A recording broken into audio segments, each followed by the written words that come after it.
Somebody is definitely fucking with me. Might as well stay busy, though. Not like I'm gonna get any sleep now.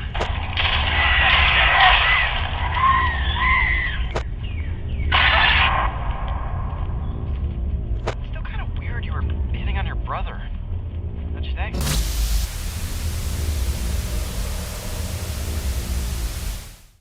Ladies and gentlemen, boys and girls, I gotta be honest and admit that I have absolutely no idea how to introduce this video. For a while now, about a year or so, I have been so hyped for this game in question, so excited for its release. I was in the game's Discord server for months at this point, trying to get every little bit of information about how the development process for said game was coming along. I had a video planning on covering even just the demo. To tell you all that this game was the game I was most excited for release this year is nothing less than an understatement. And when it finally released, my god, it was far worse than I could have ever imagined. I cannot believe that real people made this game. I cannot believe that it cost $30 to play, and I surely cannot believe how bad this really was to play. The game I'm talking about is, of course, Stray Souls. Alright, so let's actually start this. Stray Souls is a third-person survival horror game created by Jukai Studio and published by Versus Evil. Jukai Studio is a very new indie company, with it being created back in 2022 while having no other releases behind its name other than Stray Souls. Versus Evil, on the other hand, is a more established indie publishing company that has been around since 2013. Since then, they've been able to publish such games as First Class Trouble, Mother Gunship, Into the Dead 2, and many more. Stray Souls, though, seems to be one of the most ambitious releases for both teams. The game has been under development for maybe 2 years, or at least that's what I could gather from their Discord, with it undergoing massive changes and even an integration to the newer Unreal Engine 5. So when the game was released on October 25th of 2023, expectations and hype for the game were pretty high. But as we're about to see, the game did not even come close to those expectations. So starting off with the story, it is okay, I guess. The game starts off with you, the protagonist named Daniel, who just moved into his recently deceased grandmother's house after he was able to inherit it. Daniel, for all of his life, never knew his grandmother or really anyone in his family, as when he was about 1 year old, his piss baby of a dad decided to shoot the entire family point blank with a shotgun in a manic state.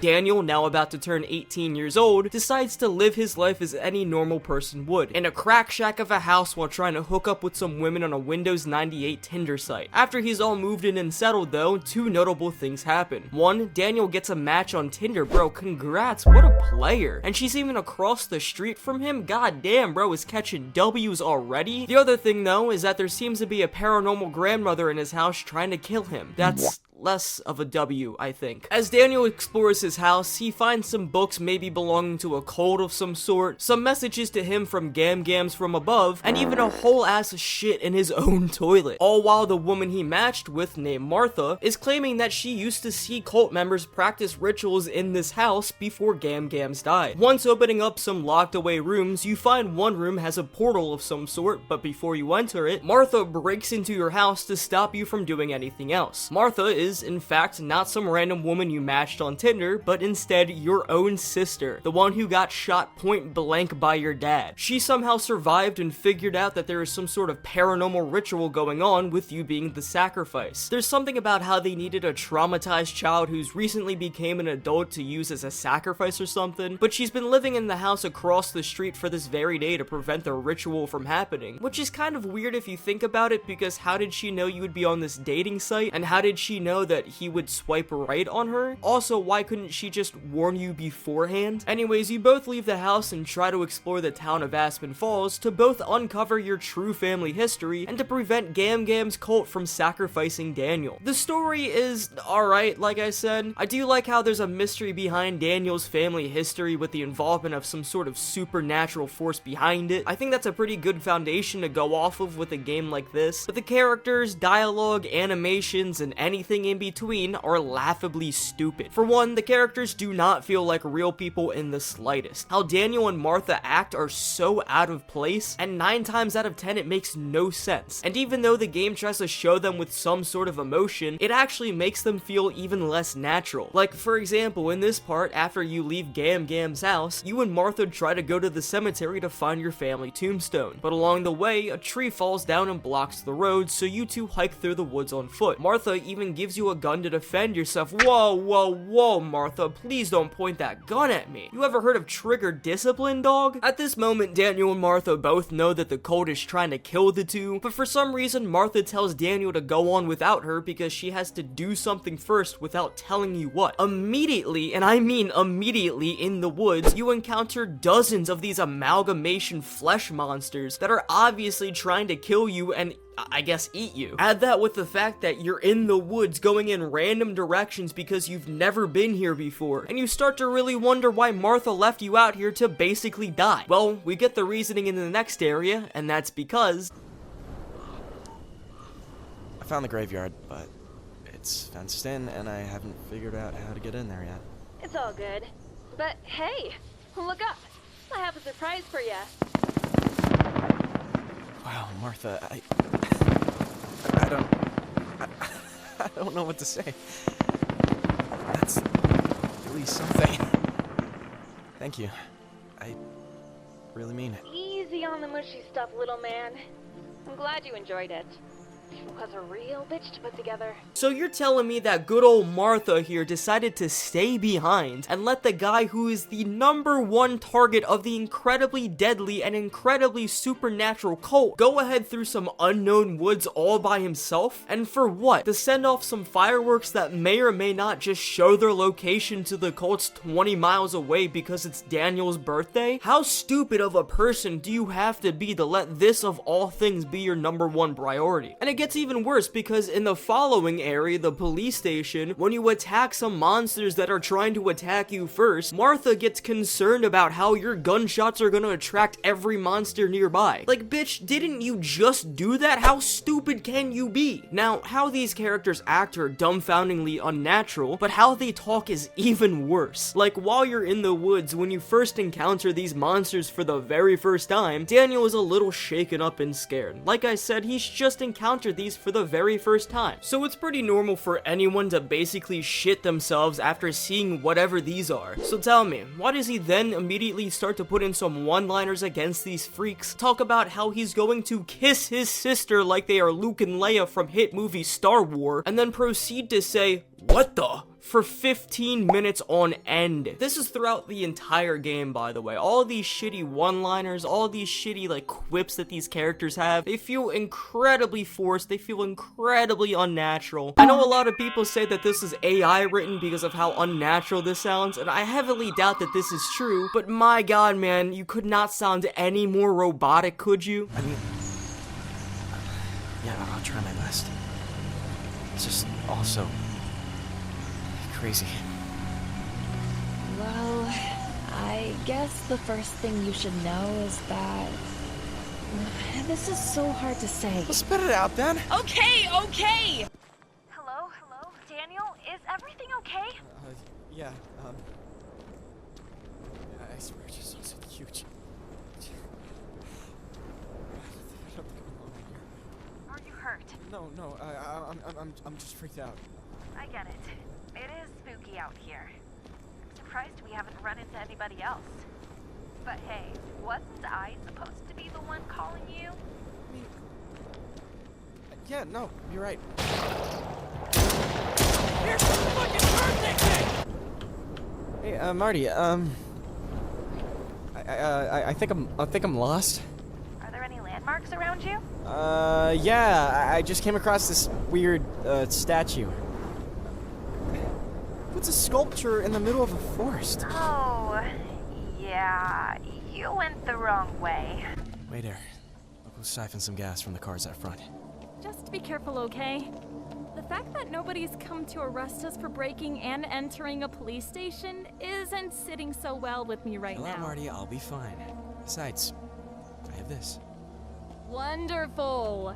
Maybe you can shoot someone and then we'll get properly arrested. There's another instance where while you're messaging Martha for the first time on Tinder, she of course tells you about some cult involvement with good old Gam Gam. By the way, thanks for the walls of text here, Stray Souls. Totally wasn't annoying and tedious to spend more time reading this back and forth text rather than playing the damn game. Anyway, she knows that there is some sort of evil presence there, and it's further true when we come to find out that she is Daniel's sister and she was basically looking after him to save him from Gam Gam. But why is it when Daniel tells her about Gam Gam's ghost, or how one room predicts Gam Gam's death and also Daniel's moving in, Martha then acts offended and tells him that she thinks he's fucking with her? She knew about this the entire time. Why does she think it's a prank? Stuff like this, where a character will talk and feel about one thing just to immediately change up with no clear reason, makes me feel that these characters are just so forced and don't feel like legit people. On top of everything, their animations, alongside everything else, is funny. It's not good at all. It really feels like this is the developer's first time animating anything. Like, take a look at how Gam Gam moves for the first time you see her. I swear to God, I was in tears when I saw how Gam Gam moves. It was hilarious and not scary at all.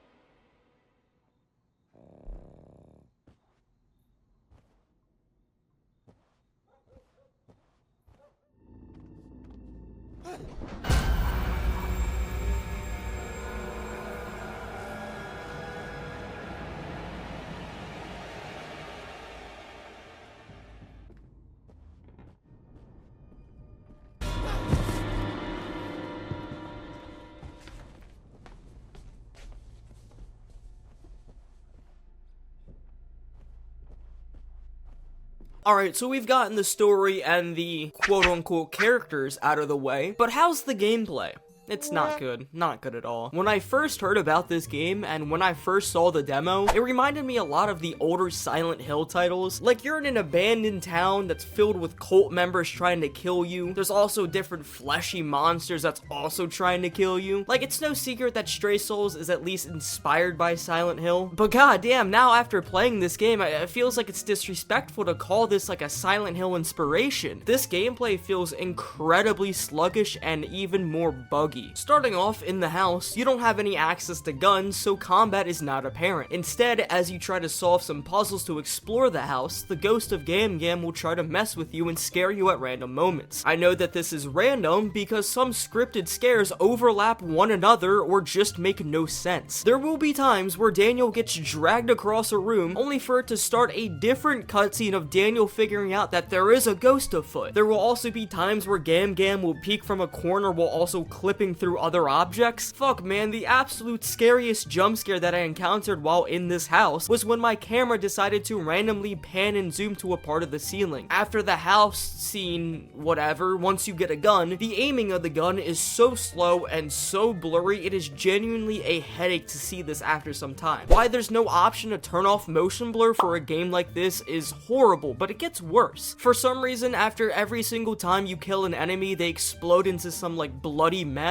but every time you saw them explode, at least for my playthrough, my frame rate dropped immensely. There were also times where I had to spam the R button to reload my gun, or the right mouse button to aim after reloading it. Small things like that get pretty annoying pretty quickly. With that said though, actually fighting the monsters is a major hit or miss. As you're walking through some areas, usually a group of enemies will attack you all at once. Either you'll be able to dodge them easily and take them out while getting hit maybe once or twice, but it's no problem as there's unexplainable health and ammo stations every 5 feet, or you'll get hit by one enemy, get trapped in some sort of stun lock, and have a group of enemies hit you all at once. It's okay though, as in some cases, you can just walk away. That's right, if you walk away from the enemies attacking you, there's a possibility that all the enemies will explode into a bunch of meat chunks. So why would I engage in the combat if I know that running away is just the best option? I fucking can't believe the flashing red got me. It was because I was mid-sentence. That's the excuse I'm gonna make. Not because I'm a little pussy baby. Because I was talking in the middle. So they die if you run too far away. I don't have to shoot them.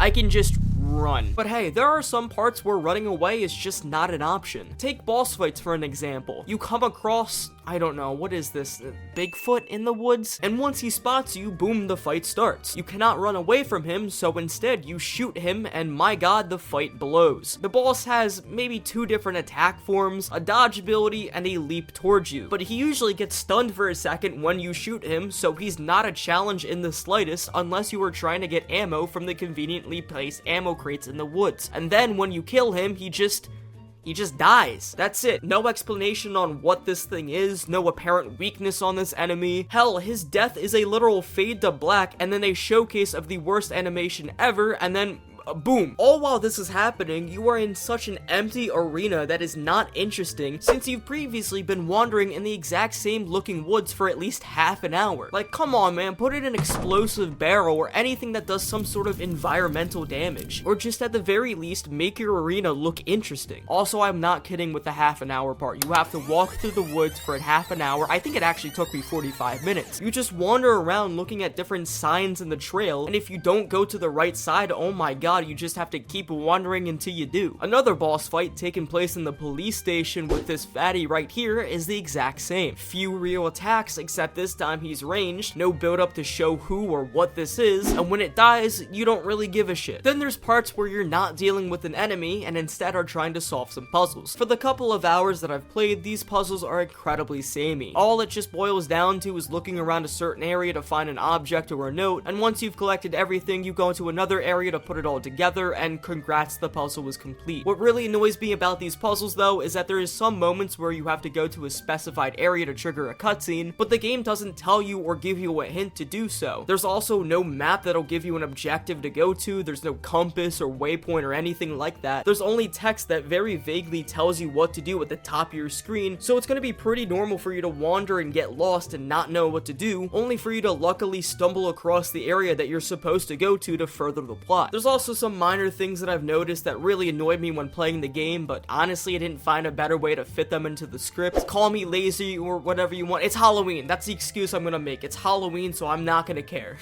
So because of that, we're just gonna do a little bit of a lightning round of the stupid shit that this game had or did not have. Stray Souls has a huge problem with collision. Sometimes Daniel will pass through objects like it's nothing, other times he'll get stuck in random objects, and this applies to other characters like this one little kid who got stuck beneath the ground and it was just walking in place. Puzzles are scripted at all hell and give you no real freedom. There was this one time where you get a set of keys to open up 2 police cars, but you have to do them in order for whatever reason, and it makes me wonder how many other instances this happens throughout the game. Let's go ahead and unlock this one. I feel like this game was gonna want me to unlock that one first.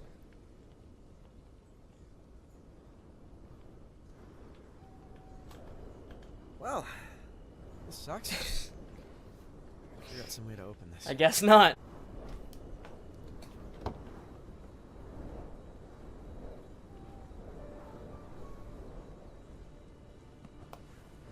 No parts. But there's some extra bullets in here, so that's a win. There are crates of ammo every 10 feet. Oh, that's crazy. I had to unlock the first one first. Okay.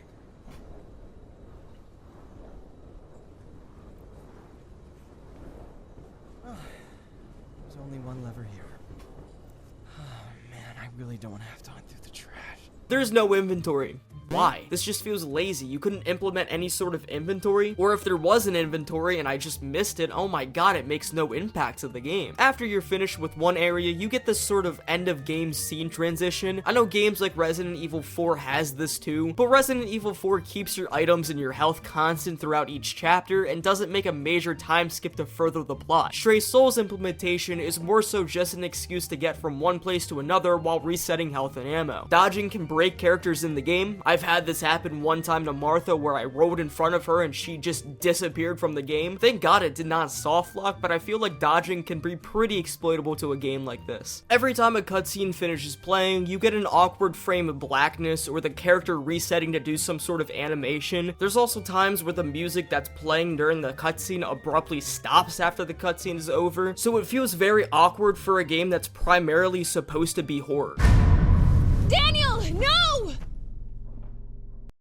The game looks good at face value. I mean, it's an Unreal 5 game. That engine makes all the soy boys bust a fat one due to the graphics, but when you start to look just a little bit deeper into the game, like the backgrounds as a main example, everything looks very low poly and not good. On top of the bad graphics, facial animations are far worse. I swear to God, the lip syncing did not match up with the voice acting in this game one bit. And those are my thoughts with Stray Souls. This game is nowhere near being finished. I could possibly see this being a good game, I guess, but it definitely needs far more time in the oven to cook. The only, and I really mean the only good thing that this game had it going, was the well done soundtrack, and that's because the composers are Pete Witcher and Akira Yamaoka. Yes, this is the same person that made the Silent Hill 2, 3, and 4 original soundtrack. Bro is an absolute legend and is the only person who seems like he's carrying his own weight when making this game. So with that, why am I being harsh on this? This is an indie game developed by a company that was made in 2022, with this being their first ever game. Well, it's simple.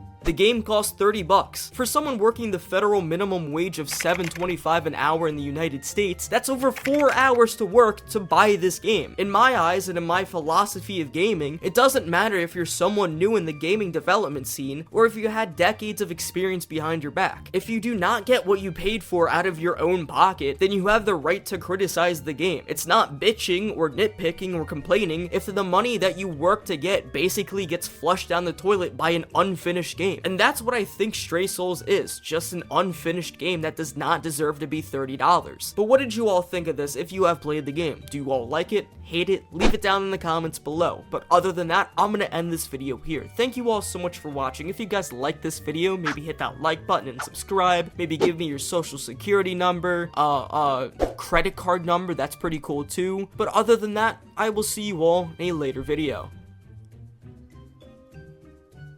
Bye for now.